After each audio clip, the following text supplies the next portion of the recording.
अस्सलाम वालेकुम dear doctors, welcome back to doctor Tariq Arbi के। आज जो हम पढ़ने जा रहे हैं वो पढ़ने जा रहे हैं फार्माकोकाइनेटिक्स। और फार्माकोकाइनेटिक्स के कौन कौन से प्रिंसिपल्स हैं और फार्माकोकाइनेटिक्स है क्या चीज़ और फार्माकोकाइनेटिक्स पढ़ने का हमारा मकसद क्या है। तो सबसे पहले बता दूं कि फार्माकोकाइनेटिक्स जो है बेसिकली हमारी जो बॉडी असर करती है ड्रग पे, वो चीज़ होती है। मतलब effect of body on the drug, मतलब ये ड्रग के ऊपर जो बॉडी का रिएक्शन होता है या बॉडी जो है इस ड्रग को किस तरह मतलब कि वाक कराती है, किस तरह मूवमेंट कराती है, किस तरह उसको तोड़ फोड़ कराती है और किस तरह से उसको हमारी बॉडी में मतलब कि उसका रिएक्शन कराती है। तो ये सारा जो है हम फार्माकोकाइनेटिक्स में पढ़ाते हैं। फार्माकोकाइनेटिक्स इसलिए इम्पोर्टेंस है क्योंकि फार्माकोकाइनेटिक्स के जब तक हमें उस ड्रग के मतलब कि हम नहीं देखेंगे ड्रग कितनी मतलब सोल्यूबल है, ड्रग कितना मतलब टाइम लेगी, तो ये सारा कुछ या ड्रग के मतलब के क्या असरअंदाज होते हैं या इस ड्रग को हम किस रूट के थ्रू बॉडी में एंटर कर सकते हैं, तो तब तक हम कोई ड्रग को सही तरह से हम इस्तेमाल नहीं कर पाएंगे और ना ही हम ड्रग से कोई बेनिफिट्स ले सकेंगे, तो उल्टा हमें इसका नुकसान ही होगा। तो इसलिए फार्माकोकाइनेटिक्स जो है पढ़ना बहुत इंपॉर्टेंट है और ड्रग के बारे में कि इस ड्रग की फार्माकोकाइनेटिक्स क्या है। चलिए हम देखते हैं कि फार्माकोकाइनेटिक्स क्या है। Basically pharmacokinetics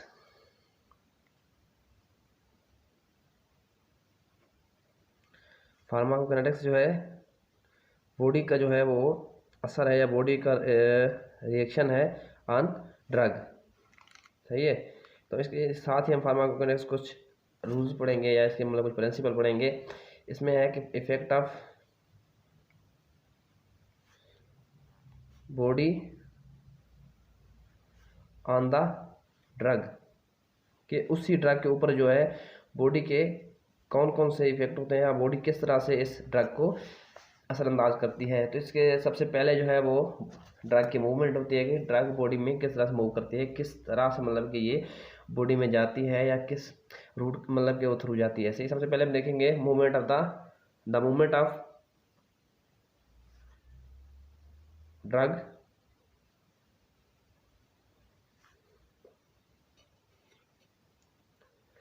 the movement of the drug in the body. तो सबसे पहले देखें कि हमारी जो ड्रग है जब हम इसको एडमिनिस्ट कर देते हैं मतलब इंटर कर देते हैं किसी भी रूट के थ्रू, जिस तरह से मतलब कि वो इंटर होनी चाहिए, मतलब जिस अगर वो ड्रग इनहेलेशन के थ्रू होती है या मतलब सबकुटेनियस होती है, रेक्टल होती है, विजेनल होती है, टॉपिकल होती है, इंट्रावेनस होती है या इंट्रामस्कुलर होती है, उसके बाद ये ड्रग हमारी बॉडी में बाकी पार्ट्स जो टारगेट आर्गन है या टारगेट पार्ट है वहाँ पे किस तरह से पहुँचती है, ये सारा जो सीन है वो किस में ड्रग का मूवमेंट में पड़ते हैं। सही है। तो इसमें फिर मजीद आगे जो है वो कुछ प्रोसेस हैं। सबसे पहला नंबर पे जो है इसमें आता है कि परमिएशन होता है। सबसे पहले कि हमारी ड्रग कितनी परमिएबल है, कि वो मतलब कि लार्ज मालिक्यूल है, स्मॉल मालिक्यूल है, कि मतलब किस तरह हमारी बॉडी में परमिएशन ले सकती है, किस तरह हमारी बॉडी में मतलब बॉडी के जो सेल्स हैं या मतलब के सेल्स की जो मेम्ब्रेन उनमें ये किस तरह से इंटर हो सकती है। तो परमिएशन का मतलब होता है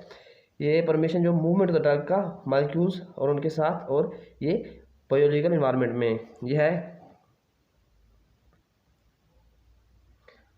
movement of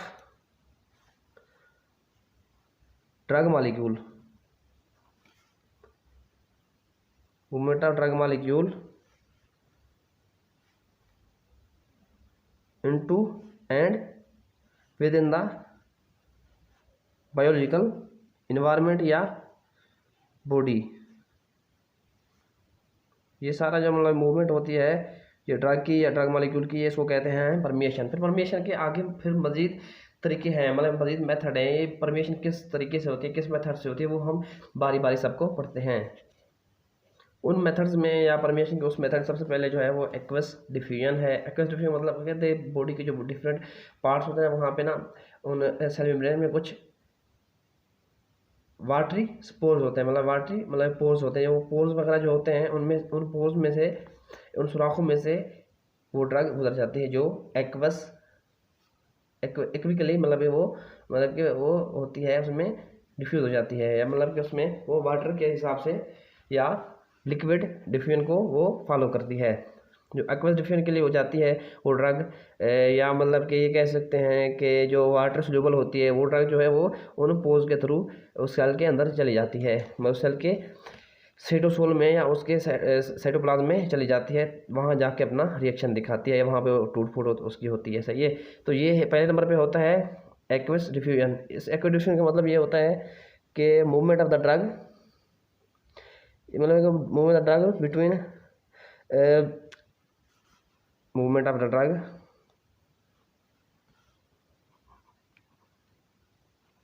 from extra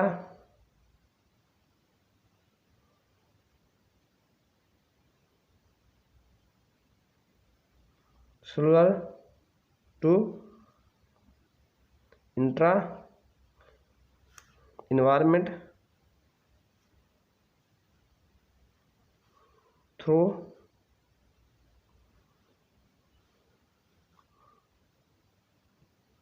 water filled pores.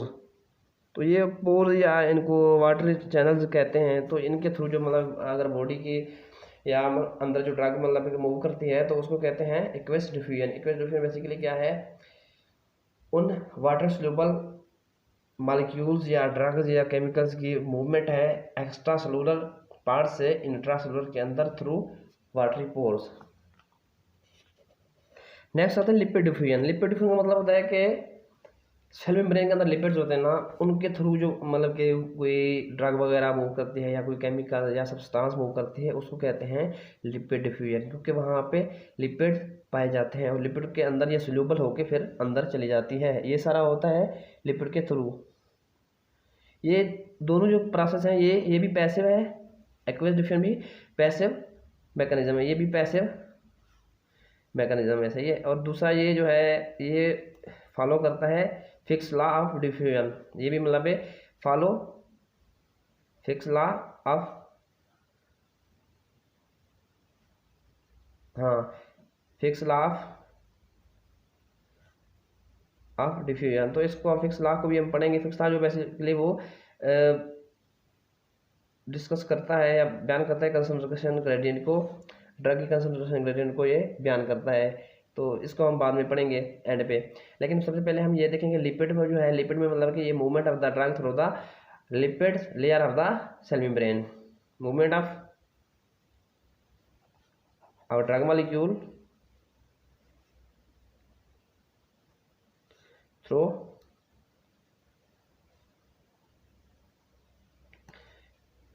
lipid of membrane of cell by dissolving into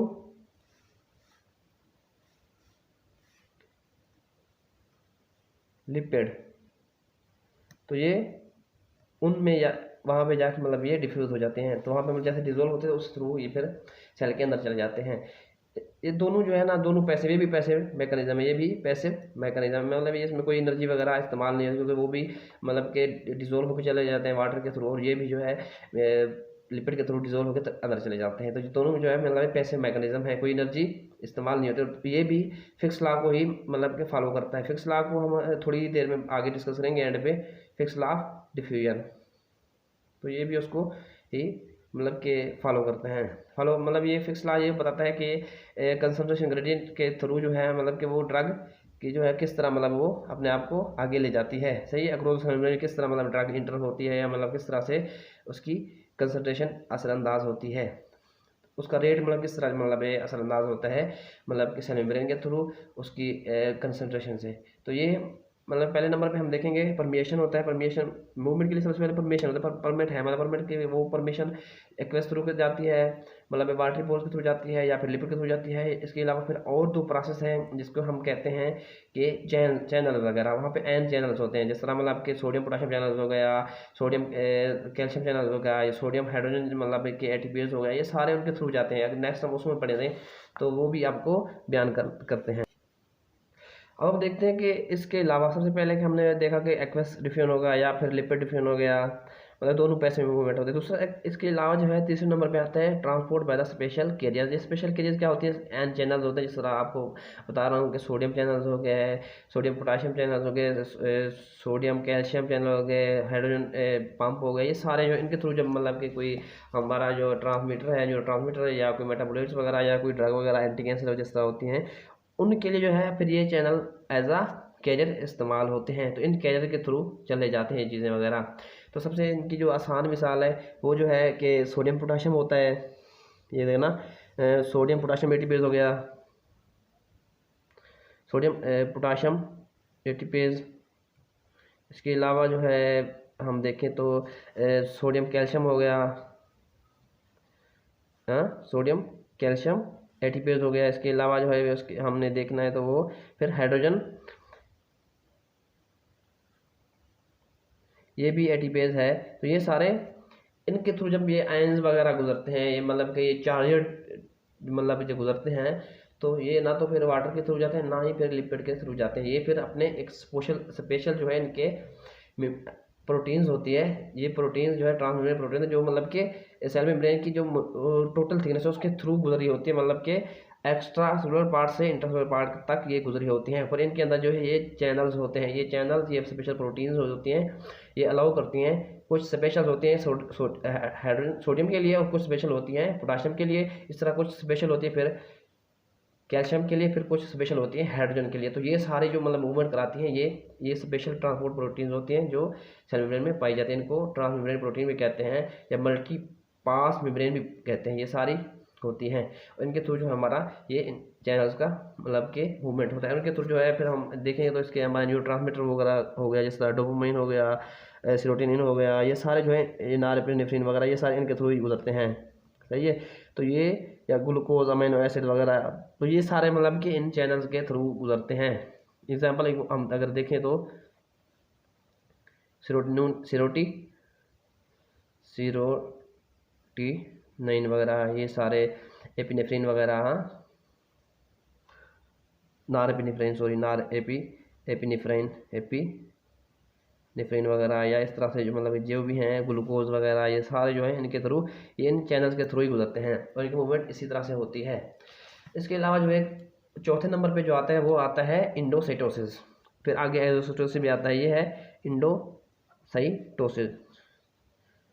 ये उन मॉलिक्यूल्स की मूवमेंट है जो कि बहुत लार्ज होते हैं, जो कि ना तो वो वाटर के थ्रू आ सकते हैं, वाटर पोर के थ्रू आ सकते हैं, ना तो वो फिर लिपिड के थ्रू आ सकते हैं, ना फिर वो मतलब कि इन चैनल्स के थ्रू आ सकते हैं। उनकी एक स्पेशल कैटेगरी है जिनके थ्रू वो सेल में इंटर होते हैं। और उसमें क्या होता है कि वो एक स्पेशल जो है वेजिकल्स बन जाते हैं सेल मेम्ब्रेन में, जो बाहर से अंदर ले जाते हैं उन मॉलिक्यूल्स को सेल के अंदर ले जाते हैं। ये स्पेशल मतलब कि उनमें इस्तेमाल होते हैं।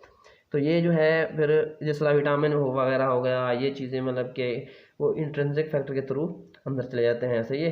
तो ये है movement of the large molecules, ये लार्ज मॉलिक्यूल्स की मूवमेंट है, large molecules through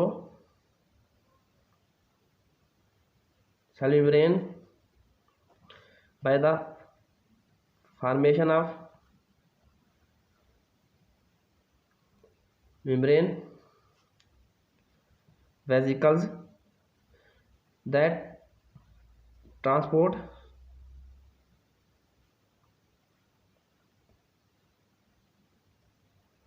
extracellular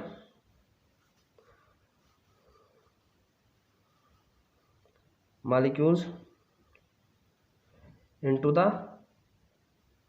cell, मतलब ये सेल के अंदर जो एक्स्ट्रा सेलुलर होते हैं उनको ये मूव कराते हैं या उनको मतलब के अंदर लाते हैं। तो ये सारा होता है किसके थ्रू होता है, ये इंडोसाइटोसिस के थ्रू होता है ये प्रोसेस वगैरह। तो ये है इंडोसाइटोसिस। इंडोसाइटोसिस में हम फिर भी कह रहे हैं जिस तरह विटामिन वगैरह हो गए, इसकी मिसाल अगर दें तो हम विटामिन B12 वगैरह हो गया, विटामिन सी हो गया, जितने विटामिन वगैरह होते हैं या जिस तरह मतलब बड़ी प्रोटीन्स वगैरह होती हैं या इस तरह के जो भी मतलब होते हैं, ये सारे इनके थ्रू होते हैं, सही है। इसके अलावा आयरन वगैरह की ट्रांसपोर्ट वगैरह होती है। तो ये सारे किस तरह होते हैं, ये सारे इसके थ्रू होते हैं। इसके अलावा एक और प्रोसेस है जिसको कहते हैं एक्सोसाइटोसिस, वो बिल्कुल इसका रेसिप्रोकल है। एक होता है एक्सोसाइटोसिस। एक्सोसाइटोसिस जो है ये एक स्पेशल है, ये movement of large molecules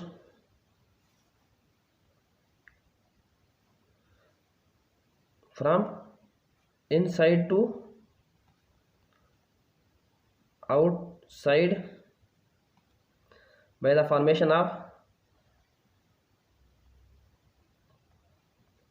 membrane vesicles. ये भी मेम्ब्रेन के वेजिकल्स के बनने की वजह से होते हैं, मतलब मेम्ब्रेन के स्पेशल एक वेजिकल्स बन जाते हैं जो इनको आउटसाइड की तरफ मूव कराते हैं। जैसे मतलब सेल मेम्ब्रेन के साथ जाते हैं तो शेप मतलब के वेजिकल्स खुद ब खुद टूट जाते हैं, मतलब फट जाते हैं, इस तरह ये सेल मेम्ब्रेन के अंदर एक जगह बन जाती है जो इसको बाहर निकलने में मूव करते हैं। इसके लिए हम जो मतलब कि हम देखें अगर जो हमारे ये न्यूरोट्रांसमीटर्स वगैरह होते हैं, जब ये नर्व एंडिंग से निकलते हैं तो ये फिर इन्हीं एक्सोसाइटोसिस के थ्रू निकलते हैं, मतलब कि न्यूरोट्रांसमीटर वगैरह ट्रांसमीटर या न्यूरो ट्रांसमीटर्स वगैरह, सही है। तो ये सारे इनके थ्रू ही गुजरते हैं, मतलब कि ये एक्सोसाइटोसिस के थ्रू कौन से गुजरते हैं, न्यूरो ट्रांसमीटर्स। और इसके अलावा जो मतलब कि सेल के डेब्रिस वगैरह होते हैं, सेल के अंदर के जो डैमेज ऑर्गेनेल्स वगैरह होती हैं, ये सारी जो है हम एक्सोसाइटोसिस के थ्रू निकालते हैं।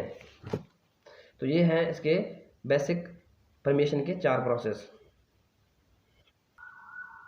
अब आप देखें कि फिक्स लॉ ऑफ डिफ्यूजन क्या होता है, ये भी परमेशन में हेल्प करता है, मतलब कि बॉडी ड्रग के मूवमेंट में बॉडी के अंदर हेल्प करता है। तो अगर हम इसकी डेफिनेशन करें, इसकी स्टेटमेंट दें, तो ये स्टेटमेंट जो होता है ये बेसिकली बता रहा होता है कि ये मतलब स्टेट कर रहा होता है, बता रहा होता है कि कंसंट्रेशन ग्रेडियंट जो होता है ड्रग का, उसको ये एक्सप्लेन कर रहा होता है। इसका मतलब ये देखें तो ये करता है कि जो flux of the molecules, it states that flux या मूवमेंट, फ्लक्स ऑफ ड्रग या वैसे भी मतलब ड्रग के अलावा कोई भी मॉलिक्यूल्स होता है या कोई भी होता है, क्योंकि उसके साथ डिफ्यूजन होती है ना, मॉलिक्यूल्स अक्रॉस सेल मेम्ब्रेन, क्योंकि सेल मेम्ब्रेन ही एक ऐसी मेम्ब्रेन है जो परमिएबिलिटी दिखाती है, बाकी कोई ऐसी मेम्ब्रेन नहीं जो परमिएबिलिटी दिखा सके। इसके अलावा परमिएबिलिटी मतलब सेल मेम्ब्रेन हो सकती है या फिर न्यूक्लियर मेम्ब्रेन होती है। ये मेम्ब्रेन जो होते हैं दो, ये अपनी परमिएबिलिटी दिखाते हैं, बाकी कोई ऐसी मेम्ब्रेन नहीं जो परमिएबिलिटी शो कराए। मतलब सेल मेम्ब्रेन, सही है, पर यूनिट टाइम ये करता है, क्या कहता है, पर यूनिट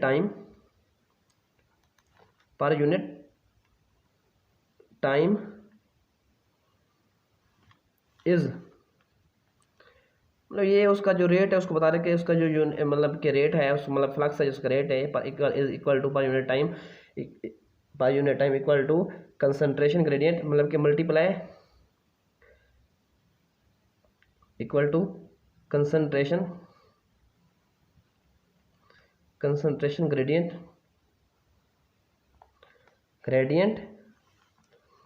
टाइम एरिया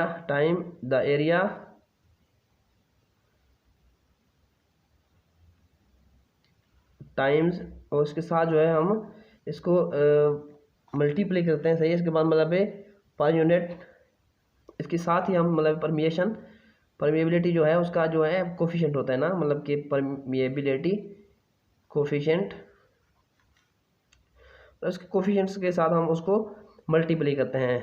किसको मल्टीप्लाई करते हैं हम, concentration gradient time multiply coefficient of the permeability multiply area of the surface area of the organ, coefficient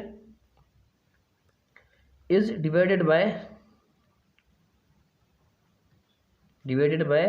thickness of the area, thickness of the that organ, thickness.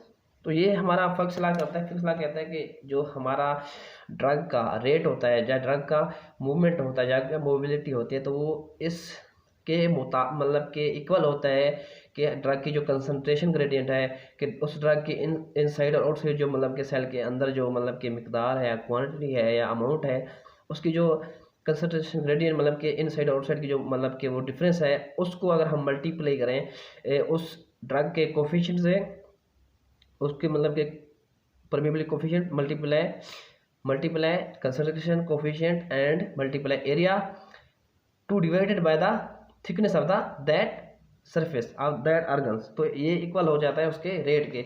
अगर हम इसको show कराएं तो ये होता है मतलब फिक्स लॉ ये बताता है कि अगर हमारा जो फ्लक्स है, फ्लक्स का मतलब रेट या मूवमेंट या उसकी इनसाइड और जो मूवमेंट होती है ड्रग की, अगर वो रेट हम देखें तो ड्रग का जो रेट होता है वो इक्वल होता है कंसंट्रेशन ग्रेडियंट। ये है कंसंट्रेशन ग्रेडियंट ड्रग का, मतलब कि ये इसकी मतलब कि आउटसाइड और इसकी इनसाइड के दरमियान जो डिफरेंस होता है, क्योंकि ये C1 जो है उसकी ज़्यादा मिकदार होती है, सही है, और C2 उसकी कम मिकदार होती है। अगर इन दोनों मिकदारों के डिफरेंस लें और फिर उसको मल्टीप्लाई करें उस ड्रग या उस मॉलिक्यूल्स की जो मतलब कि परमेबिलिटी है उस कोफिशिएंट के साथ मल्टीप्लाई करें और उसके साथ फिर उसको मल्टीप्लाई करें उस एरिया मतलब उस आर्गन के या उस मतलब पार्ट ऑफ बॉडी का जो मतलब एरिया है जहाँ तक ये गुजर रहा है, अगर उसके एरिया के साथ मल्टीप्लाई करें तो ये और फिर उसको डिवाइड करें थिकनेस पे, तो ये सारा जो मतलब फार्मूला है फिर ये फिक्स लॉ को बयान करता है। तो फिर ये बयान करता है जितना ही आर्गन का एरिया ज़्यादा होगा रेट उतना ही ज़्यादा होगा। देखें रेट डायरेक्टली जो है वो एरिया के साथ होता है और रेट जो है डायरेक्टली जो है परमेबिलिटी कोफिशिएंट के, जितना ज़्यादा परमेबिलिटी कोफिशिएंट हो उतना ज़्यादा ये उसका रेट होगा, सही है। इसके अलावा जो रेट होता है या फ्लक्स होता है उसका जब मतलब उसकी मूवमेंट होती है उतनी ही ज़्यादा होगी जितनी ये इनका जो डिफरेंस होता है जितना ही ज़्यादा होगा उसके साथ ये भी उतना ही ज़्यादा होगा। इसके अलावा जो है यही रेट है जो वो इनवर्सली प्रोपोर्शनल है किसके, inversely proportional of the thickness of the at organ. मतलब ये कहने का ये मतलब है कि जितना एरिया ज़्यादा होगा रेट उतना ही ज़्यादा होगा, जितना परमेबिलिटी ज़्यादा होगी परमेबिलिटी कोफिशिएंट जितना ज़्यादा होगा उतना ही हमारा फ्लक्स या उतना ही रेट ड्रग का तेज़ होगा, सही है। उसके साथ जितना ही कंसंट्रेशन ग्रेडियंट होगा ज़्यादा होगा उतना ही रेट ज़्यादा होगा, लेकिन जितना ज़्यादा थिकनेस होगी उतना कम रेट होगा। अगर जितना ज़्यादा रेट तब होगा जब थिकनेस हमारी कम होगी। तो ये मतलब ये सारा इन चीज़ों पे इन्हिसार करता है हमारा मतलब कि रेट वगैरह। तो ये सारा क्या है, फिक्स लॉ है। इसके अलावा अगर हम देखें कि इसके अलावा जो असरअंदाज होती है उस पर मूवमेंट पे वो होता है वाटर और lipid solubility of the drug. तो ये किस तरह से होती है, सबसे पहले हम सोल्युबिलिटी देखें। सोल्युबिलिटी जो है वो दो तरह से होती है। अगर लिपिड सोल्यूबल होता है वो बहुत ही कम, मतलब कि जब चार्ज ज़्यादा होगा तो वो ज़्यादा वाटर सोल्यूबल होगा। हम पहले देखते हैं वाटर सोल्यूबल, वाटर सोल्युबिलिटी। ये डायरेक्ट प्रोपोर्शनल होता है चार्ज के, उस ड्रग का जितना ज़्यादा चार्ज होगा उतना ही ये हाई होगा, सही है। चार्ज जितना कम होगा ये वाटर सोल्यूबल उतना कम होगा, जितना चार्ज कम होगा उतना और लिपिड सोल्यूबल होगा। अब देखते हैं लिपिड सोल्यूबिलिटी क्या होते हैं। लिपिड सोल्यूबिलिटी ये जो है ये चार्ज के इनवर्सली प्रोपोर्शनल होता है। अगर चार्ज जितना कम होगा ये उतना ही ज़्यादा होगा, अगर चार्ज जितना ज़्यादा होगा तो लिपिड सोल्यूबिलिटी कम होगी। अब इसको हम एक्सप्लेन करते हैं हेंडरसन हेज़लबैक इक्वेशन के थ्रू।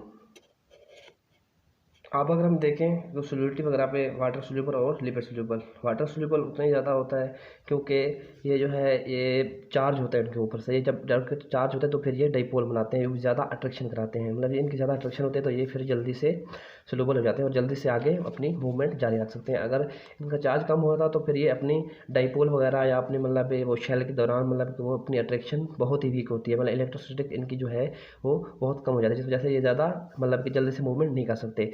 तो इसको हम एक्सप्लेन करते हैं हेज़लबैक इक्वेशन से, हेंडरसन हेज़लबैक इक्वेशन से। ये बयान करता है कि हमारा जो पीके है और नफी जो होते हैं वो लॉग की मतलब प्रोडक्टेड फॉर्म जो होती है उसको डिवाइड करते हैं अनप्रोडक्टेड फॉर्म के साथ और उसको फिर मल्टीप्लाई करते हैं लॉग, उसका हम फिर लॉग लेते हैं।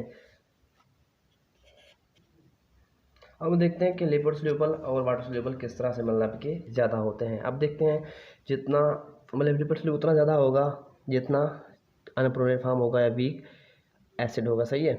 इसमें लिपिड के लिए अगर हम देखें लिपिड सोल्यूबल उतना ज़्यादा मतलब होगा अनचार्जेड होगा। सबसे पहली बात तो है अनचार्जेड, मतलब कि नॉन चार्जेड हो गया, एक पहली शर्त नॉन चार्जेड हो गया। दूसरा यह है कि अन प्रोटोनेटेड फॉर्म, अन प्रोटोनेटेड फॉर्म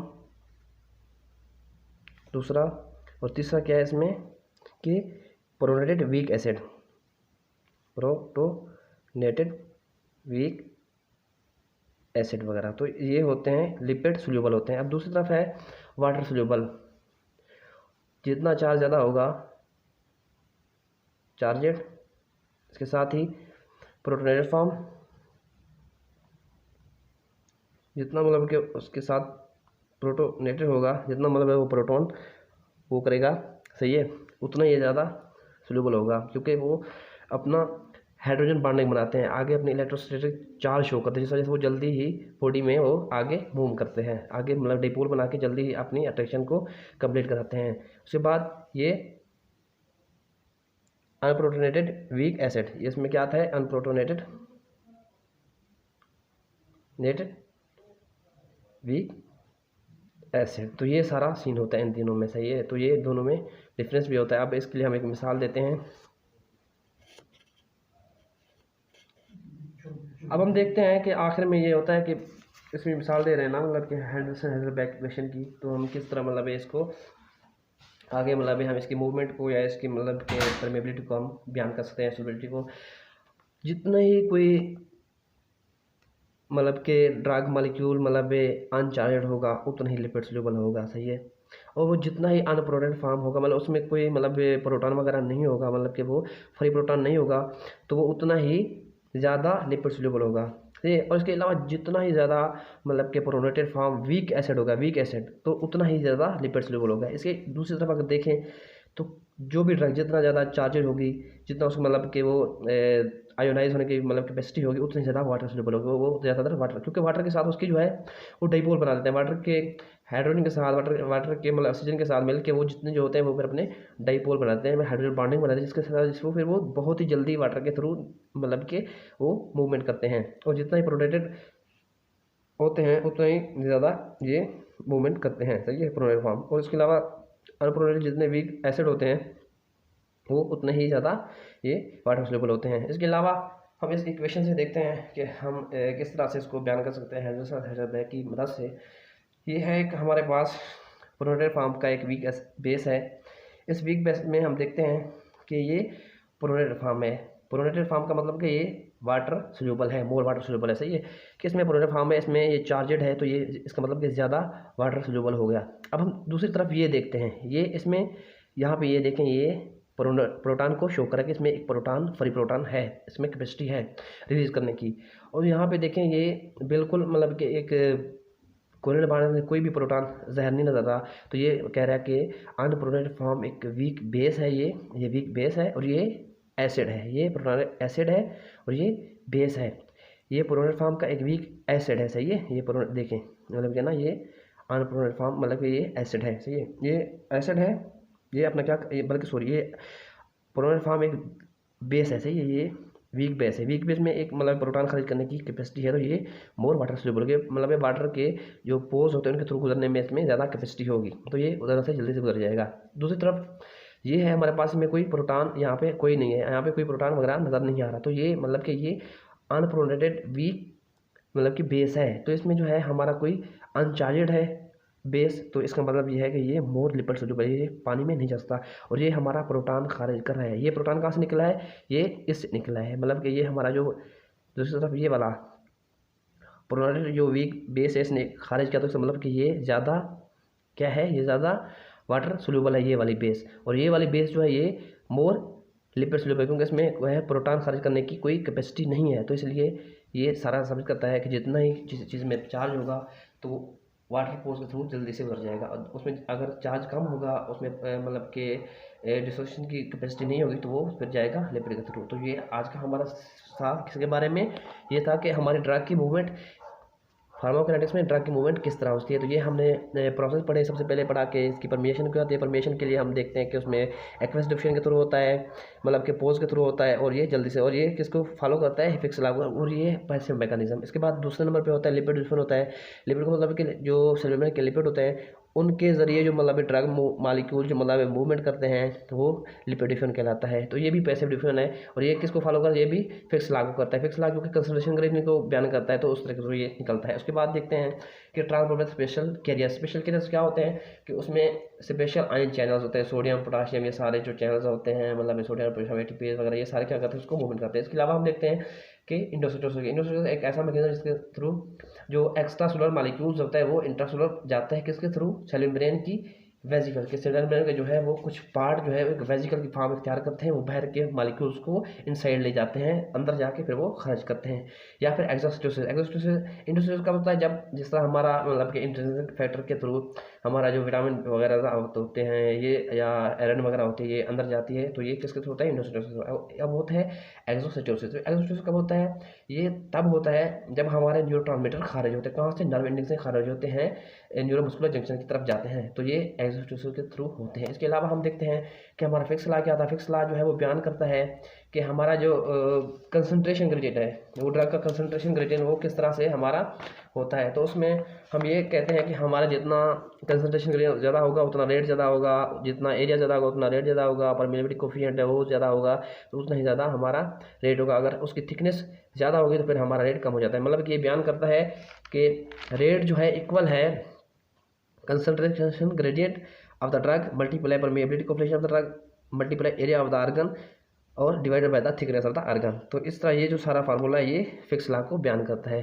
फिक्स लॉ का मतलब कि जितना ज़्यादा एरिया होगा उतना आपका रेट ज़्यादा होगा, परमिएबिलिटी उतनी ज़्यादा होगी जितना कंसंट्रेशन ग्रेडियंट में डिफरेंस होता है, और उतना ज़्यादा होगा जितना हमारा थिकनेस आर्गन की कम होगी। तो ये सारा फिक्स लॉ। उसके बाद हमने हेंडरसन हेज़लबैग को पढ़ा था, सोलबिलिटी पढ़ी थी कि हेंडरसन हेज़लबैग बयान करता है कि हमारा मतलब कि कौन सी मतलब के ड्रग या कौन सा मतलब एसिड बेस मतलब किस तरह से हम इसको देखते हैं, प्रोनेटेड फॉर्म अनप्रोनेटेड फॉर्म किस तरह मतलब वो चेंज होके हमारा जो है इसको सोल्यूबल करता है। वो मतलब बयान करता है कि कौन सी ड्रग जो है वो लिपिड सोल्यूबल हो जाएगी या कौन सी जो है वो, ये हेंडरसन बैग बयान करता है कौन सी ड्रग जो है वो लिपिड सोल्यूबल है और कौन सी जो है वाटर सोल्यूबल होते हैं। वो मतलब चार्ज के थ्रू मतलब देखता है कि इसमें जितना ज़्यादा चार्ज होगा तो वो वाटर सोल्यूबल हो जाएगी, प्रोनेटेड जो फॉर्म होते हैं वो भी वाटर सोल्यूबल होगी, अनप्रोनेटेड जो वीक एसिड होता है वो भी वाटर सोल्यूबल होगी। इसके अलावा जो देखता है क्योंकि इनके पास जो है प्रोटॉन वगैरह होता है, वो ये प्रोटॉन जो होता है फिर डाइपोल या